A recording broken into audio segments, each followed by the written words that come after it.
नमस्ते बच्चों, कैसे हैं आप सब। आज हम हिंदी व्याकरण एवं रचना प्रबोध से अध्याय 9 समास के अंतर्गत द्विगु समास, द्वंद्व समास, बहुव्रीहि समास का अध्ययन करेंगे। हम अव्ययभाव समास, तत्पुरुष समास और कर्मधारय समास के बारे में पढ़ चुके हैं, है ना। अब पढ़ते हैं द्विगु समास। इस समास का पहला पद संख्यावाचक अर्थात गणना बोधक होता है तथा दूसरा पद प्रधान होता है, क्योंकि इसमें बहुधा यह जाना जाता है कि इतनी वस्तुओं का समूह है ना। मतलब द्विगु समास में क्या होता है कि द्विगु समास का जो सामासिक शब्द होता है या सामासिक पद होता है, दो पद सभी में होते हैं। हर समास में पूर्व पद और उत्तर पद होता है, तो जो इसमें पूर्व पद होता है वह संख्यावाची होता है। यानी ये जो सामासिक शब्द होता है वह गणना का बोध कराता है कि भाई कितनी वस्तुओं के या वस्तुओं की कितनी संख्या है, इसके बारे में इसमें कहा जाता है ना। तो पहला पद संख्यावाची होता है। जैसे देखिए उदाहरण, नवरत्न समस्त पद है नवरत्न और इसका विग्रह है नौ रत्नों का समूह। तो यह जो नवरत्न शब्द है, नवरत्न जो सामासिक पद है वह नौ रत्नों का द्योतक है या नौ रत्नों का बोध कराता है। और वे नौ रत्न का समूह, मतलब नव रत्नों का समूह है, उसका बोध कराता है, समूह का बोध कराता है। दूसरा शब्द है सप्ताह, सात अहतों का समूह या सात अहों का समूह। यानी सप्ताह मैंने 7 दिन, तो सप्ताह मैंने सप्त शब्द जो है या 7 शब्द जो है, पहला पद वह संख्यावाची है। तीसरा है त्रिमूर्ति, 3 मूर्तियों का समूह। त्रिमूर्ति मैंने 3 मूर्तियां, पहला पद त्रि है और दूसरा पद है मूर्ति, तो 3 मूर्तियों का समूह। चौथा है नवरत्न, ये वापस आ गया, नवरत्न मैंने वही 9 रत्नों का समूह। शताब्दी, शत धन अब्दी, है ना। जो समास विग्रह करेंगे तो वो होगा शत अब्दी, 100 अब्दों या 100 वर्षों का समूह। तो यहाँ जो शताब्दी शत शब्द है वह वापस संख्यावाची है।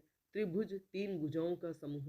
पंचरात्र, 5 रात्रियों का समाहार, है ना। ये 5 रात्रियां जिसमें शामिल है ऐसा कोई पर्व या त्योहार है या ऐसा जो समूह बोला जाता है तो वह पंचरात्र। तो इन सभी सामासिक पदों में जो पहला पद था वह संख्यावाची था और पूरा पद समूह का द्योतक था, संख्या के समूह का द्योतक था, इसलिए यहाँ द्विगु समास है। ऐसा ही उदाहरण बहुव्रीहि समास में भी हो सकते हैं। मतलब बहुव्रीहि समास जो होता है उसमें भी पहला पद कई बार संख्यावाची होता है, लेकिन उसका अर्थ कोई अन्य होता है और वही प्रधान हो जाता है। इसमें तो पहला पद संख्यावाची और दूसरा पद प्रधान होता है और समस्त पद है जो संख्या का द्योतक होता है, संख्या का गणना का बोध कराता है। और बहुव्रीहि समास में संख्यावाची होते हुए भी वो किसी तीसरे या अन्य अर्थ का बोध कराता है, वहाँ बहुव्रीहि समास होता है। अपवाद, अपवाद का अर्थ होता है कोई नियम किसी मामले में किसी विषय पर बना हुआ है, लेकिन जब वह नियम काम नहीं करता या नियम के विपरीत कुछ होता है तो वहाँ बोला जाता है अपवाद। कुछ समस्त पदों में शब्द के अंत में संख्यावाचक शब्दांश आता है। बाकी समस्त पदों में शब्द जो प्रारंभिक शब्द होता है वह संख्यावाची होता है, लेकिन कुछ पद ऐसे होते हैं सामासिक जिनके अंत में संख्यावाचक शब्दांश आता है। जैसे पक्ष द्वय, 2 पक्षों का समूह। पक्ष तो है, द्वय 2 है, लेकिन ये जो द्वय शब्द है वह पहले ना आकर के बाद में आया। लेखक द्वय, 2 लेखकों का समूह। संकलन त्रय, 3 संकलनों का समूह। ये भी संकलन समूह का द्योतक है, लेकिन इसमें जो संख्यावाची शब्द होता है या संख्यावाची पद होता है वह दूसरा पद होता है या सामासिक पद के अंत में आता है। ठीक है, तो द्विगु समास समझ में आ गया कि द्विगु समास के सामासिक पद में पहला पद संख्यावाची होता है और वह गणना या समूह का बोध कराता है। अगला है 5वां भेद, द्वंद्व समास। इस समास में दोनों पद समान रूप से प्रधान होते हैं। इसके दोनों पद योजक चिन्ह द्वारा जुड़े होते हैं और समास विग्रह करने पर और, या, अथवा, तथा, एवं आदि लगते हैं। किसी समाज में पहला पद प्रधान होता है, किसी में दूसरा पद प्रधान होता है, किसी में कोई अन्य ही अर्थ प्रधान होता है। द्वंद्व समास ऐसा है जिसमें दोनों ही पद प्रधान होते हैं और दोनों जो है योजक चिन्ह द्वारा जुड़े हुए होते हैं। योजक चिन्ह आप जानते हो, डैश का जो चिन्ह होता है 2 शब्दों के बीच में, उससे जुड़े हुए होते हैं। और जब इनका हम विग्रह करते हैं तो और, या, एवं आदि शब्द हमारे सामने आते हैं। तो सामासिक पद है रात दिन और इसका समास विग्रह होगा रात और दिन। यानी हमारे सामने रात और दिन अगर शब्द है और उसका समास बनाना है तो हम बनाएंगे रात दिन और बीच में योजक चिन्ह लगा देंगे। सीताराम, सीता और राम। दाल रोटी, दाल और रोटी। फिर आगे है माता पिता, माता और पिता। आयात निर्यात, आयात और निर्यात। हानि लाभ, हानि या लाभ, है ना, या तो हानि होगी या लाभ, दोनों है तो महत्व के हैं, दोनों ही प्रधान है, लेकिन यहाँ हानि लाभ दोनों साथ नहीं हो सकते, इसलिए हानि और लाभ की जगह है हानि या लाभ। ऐसे ही तन बदन शब्द है, दोनों का समान अर्थ है, तन या बदन। आना जाना, आना और जाना, ठीक है। तो ये जो है द्वंद्व समास में दोनों ही पद प्रधान होते हैं और विपरीत अर्थ भी अक्सर होता है, और बीच में और या जो है विग्रह करने पर हमारे सामने आता है। अगला है छठा बहुव्रीहि समास। जिस समास में पूर्व पद व उत्तर पद दोनों ही गौण हो, माने दोनों ही प्रधान न हो, गौण हो, और अन्य पद प्रधान हो। अन्य पद माने उन दोनों से जो नया अर्थ हमारे सामने आता है वह प्रधान हो, और उसके शाब्दिक अर्थ को छोड़कर एक नया अर्थ निकाला जाता है, वह बहुव्रीहि समास कहलाता है। पूर्व और उत्तर पद दोनों मिला करके जो शाब्दिक अर्थ निकल रहा होता है वह तो नहीं, और उससे कोई नया ही अर्थ प्रधान हो जाता है, वहाँ बहुव्रीहि समास होता है। जैसे लंबोदर, अर्थात लंबा है उदर जिसका, लंबा माने लंबा या बड़ा, उदर माने पेट, तो लंबा है उधर जिसका, ये तो हमारे सामने आ गया इसका शाब्दिक अर्थ, लेकिन किसका है लंबा उधर? दोनों पदों का अर्थ प्रधान होकर अन्य अर्थ गणेश प्रधान है, क्योंकि गणेश जी का पेट बड़ा होता है, तो गणेश जी के लिए एक ये शब्द भी कहा जाता है कि लंबोदर। आई बात समझ में? ऐसे हम और सामासिक पद देखते हैं, जैसे घन श्याम, घन जैसा श्याम, घन मने बादल और श्याम मने काला या सांवला, तो बादल जैसा, जो बादल की तरह सांवले या काले हैं, कौन है वो? कृष्ण। तो यहाँ घन श्याम, इससे जो नया अर्थ या तीसरा अर्थ निकल रहा है, कृष्ण वह प्रधान है, और वही अर्थ हम लगा रहे हैं, इसलिए इस सामासिक पद में, इस सामासिक पद को हम बहुव्रीहि समास कहेंगे।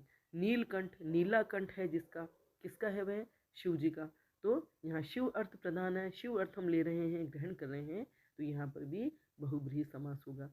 दशानन, दश आनन, आनन माने चेहरे, 10 चेहरे हैं जिसके, किसके हैं वो? रावण के, तो यहाँ पर भी वो है बहुव्रीहि समास में आएगा। इसका पहला पद संख्यावाची है, लेकिन ये केवल समूह का द्योतक नहीं है कि 10 चेहरे हैं या 10 चेहरे का समूह, हम कह रहे हैं 10 चेहरे हैं जिसके, और वह कौन है? रावण। तो इसलिए बहुव्रीहि समास और द्विगु समास में यही अंतर हो जाता है कि द्विगु समास समूह का द्योतक होता है, और बहुव्रीहि समास उसमें कोई नया ही अर्थ हमारे सामने प्रकट हो जाता है। अगला है गजानन, गज जैसा आनन, यानी गज बने हाथी और आनन बने चेहरा, तो जिसका हाथी के समान चेहरे वाला अर्थात गणेश। त्रिलोचन, 3 है लोचन जिसके, वो किनके हैं? शिव जी के, तो यह शिव अर्थ प्रदान हो गया है।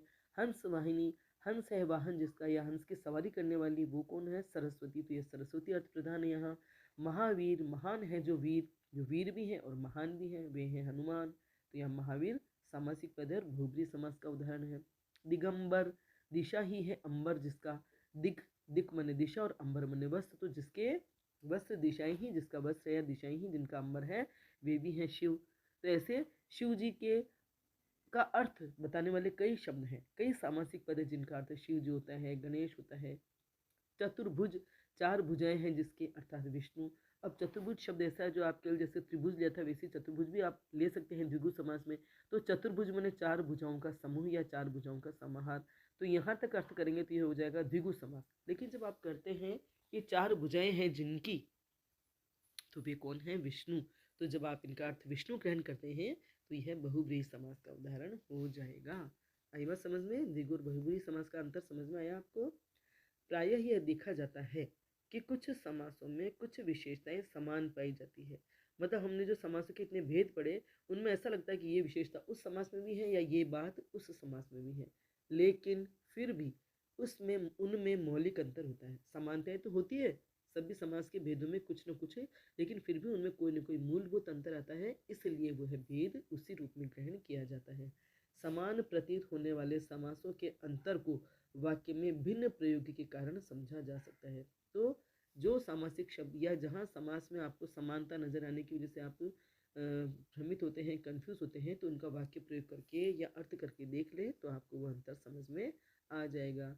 कुछ शब्दों में 2 अलग अलग समासों की विशेषताएं दिखाई पड़ती हैं। अभी जैसा कि मैंने बताया आपको द्विगु और बहुव्रीहि में, ऐसी और भी समास है, वो हम अंतर आगे पढ़ते हैं।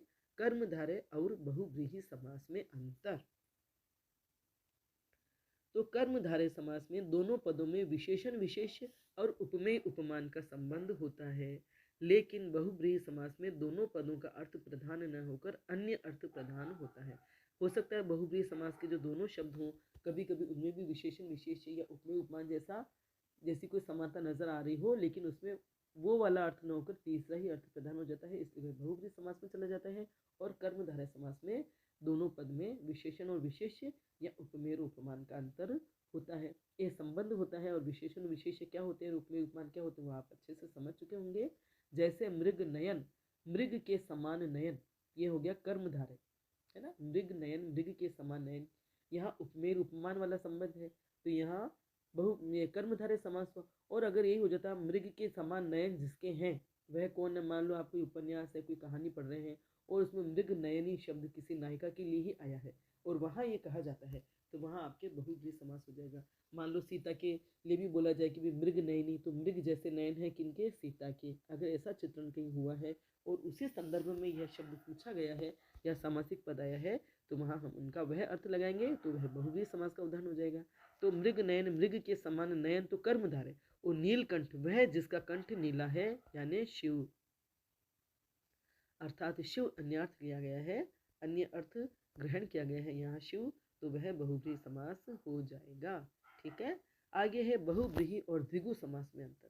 द्विगु समास में पहला पद संख्यावाचक होता है और समस्त पद समूह का बोध कराता है। बहुब्रीहि समास में पहला पद संख्यावाचक होने पर भी समस्त पद से समूह का बोध न होकर अन्य अर्थ का बोध कराता है, इसलिए वह बहुब्रीहि समास हो जाता है। जैसे चौराहा अर्थात चार राहों का समूह, यह द्विगु समास हो गया। और चतुर्भुज, चार भुजाएं हैं जिसके, अर्थात विष्णु, ये अन्य ही अर्थ प्रधान हो गया, तीसरा अर्थ प्रधान हो गया। दोनों शब्दों से जो नया अर्थ निकला वह प्रधान हो गया, इसलिए बहुब्रीहि समास है। संधि और समास में अंतर। संधि में दो वर्णों या ध्वनियों का मेल होता है। पहले शब्द की अंतिम ध्वनि और दूसरे शब्द की प्रारंभिक ध्वनि में अंतर आ जाता है। दो वर्णों या ध्वनियों का जब मेल होता है तो पहले शब्द की अंतिम ध्वनि और दूसरे शब्द की प्रारंभिक ध्वनि मिल करके उसमें थोड़ा सा परिवर्तन ला देती है।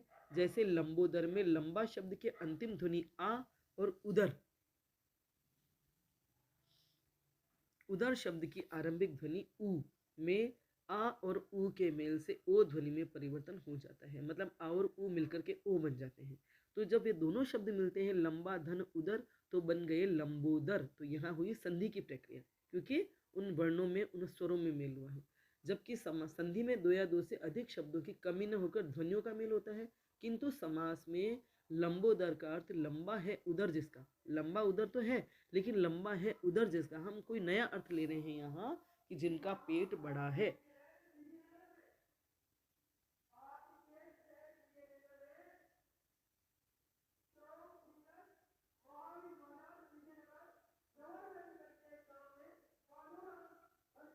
तो लंबा है उदर जिसका शब्द समूह बनता है। अतः समास में मूलतः शब्दों का योग होता है और जिसका उद्देश्य पद में संक्षिप्तता लाना है। मतलब समास की क्रिया है इसलिए कि हम चार शब्दों या तीन शब्दों से दो शब्द में काम चला लें।